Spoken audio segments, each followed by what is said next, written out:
Selamat datang kembali. Kita hari ini mau membahas satu studi kasus medis ya. Ya, betul. Ini dari materi studi kasus dan kuis interaktif Dr. Ricky Sababalat. Fokusnya itu gimana sih diagnosis ditegakkan, kadang hanya dari keluhan pasien aja gitu ya.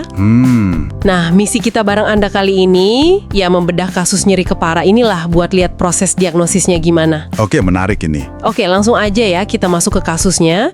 Jadi ada seorang perempuan usianya 23 tahun. Dia datang, keluhan utamanya itu spesifik deh, nyeri kepala di sisi kiri, hanya kiri aja. Nah, itu penting, unilateral kiri ya. Udah berlangsung kira-kira 5 jam sebelum dia datang. Ya, dan detail klinis dari materinya ini penting banget. Selain unilateral kiri tadi, nyeri kepalanya itu digambarkan pasien rasanya berdenyut, jadi throbbing gitu. Oh, berdenyut ya? Bukan kayak diikat gitu? Ada 2 poin lagi nih yang krusial. Nyerinya makin parah kalau pasiennya gerak atau ya aktivitas fisik lah. Oke. Dan dia juga mual. Tapi menariknya dia nggak sampai muntah, cuma mual aja. Mual tanpa muntah. Terus ada satu lagi nih yang sering ditanya kalau nyeri kepala. Pasien ini bilang nggak ada aura. Ah iya, penting itu. Jadi nggak ada tuh kayak kilatan cahaya atau gangguan lihat apa gitu sebelum sakit kepalanya datang. Betul. Dan info tambahan, pemeriksaan tanda vital sama saraf dasarnya semua normal. Oke, jadi kalau kita kumpulin ya, nyeri sebelah kiri, berdenyut, tambah parah kalau gerak, ada mual tapi nggak muntah, terus nggak ada aura, pemeriksaan juga normal. Nah, ini udah mulai kelihatan polanya ya. Iya, ini contoh klasik banget sebetulnya. Gimana kumpulan gejala yang kelihatannya umum ya, kayak nyeri kepala biasa, tapi kalau didengerin detailnya, jadi sangat spesifik.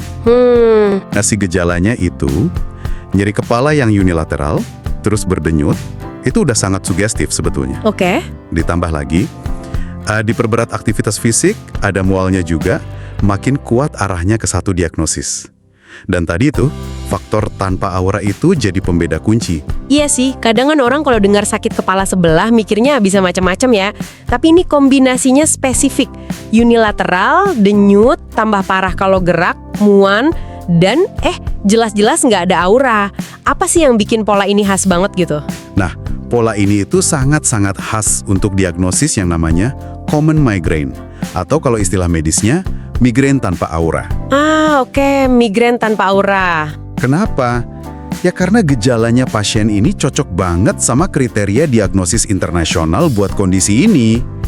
Kriterianya itu kan menekankan karakteristik nyeri ya, lokasi, sifat, intensitasnya, pengaruh aktivitas, terus gejala penyerta kayak mual, muntah, mungkin sensitif cahaya atau suara. Dan durasi serangannya. Nah, di kasus ini, semua elemen kuncinya ada. Dan tidak adanya aura itu yang membedakan dari tipe migrain satunya, yaitu migrain dengan aura atau migrain klasik. Jadi aura itu semacam gangguan sebelum sakit kepalanya muncul ya? Kayak lihat kilatan gitu? Betul. Gangguan neurologis sementara, biasanya visual paling sering. Bisa juga sensorik atau bicara. Tapi di pasien ini kan nggak ada. Itu penting banget dicatat. Berarti informasi negatif kayak tidak ada aura itu sama pentingnya ya dengan gejala yang ada? Tepat sekali. Ini nunjukin pentingnya anamnesis, tanya jawab sama pasien itu yang cermat banget. Tiap jawaban iya atau tidak itu bisa mengarahkan diagnosis. Bener juga ya. Jadi kuncinya di komunikasi dan dengerin pasien ya? Betul. Diagnosis migrain ini kan sangat klinis ya, sangat bergantung sama cerita pasien. Pemeriksaan fisik, pemeriksaan penunjang itu seringnya normal. Lebih buat nyingkirin penyebab lain yang mungkin lebih bahaya gitu. Nah, di materi ini juga disebutin nih, kalau kasus migrain tanpa aura ini masuknya level kompetensi SKDI 4. Apa artinya itu buat dokter-dokter kita di Indonesia? Oke, SKDI 4 itu artinya Standar Kompetensi Dokter Indonesia. Kalau level 4, artinya lulusan dokter umum di Indonesia itu diharapkan bisa mendiagnosis kasus ini sendiri. Oh, jadi nggak perlu langsung ke spesialis ya? Nggak perlu. Harusnya bisa ditangani tuntas di layanan primer.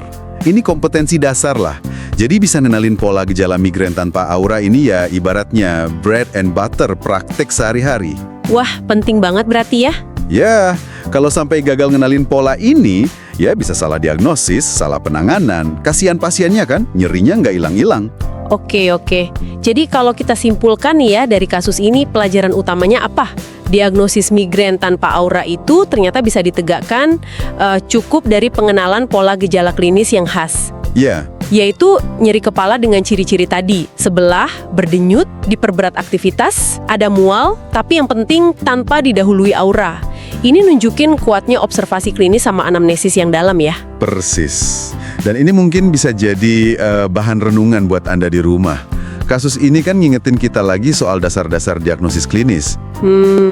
Nah, ini jadi muncul pertanyaan kan, seberapa sering sih kondisi umum kayak migrain ini yang diderita jutaan orang mungkin kelewat gitu aja? Atau salah didiagnosis atau dianggap remeh ya? Betul, baik sama pasiennya sendiri atau orang sekitarnya.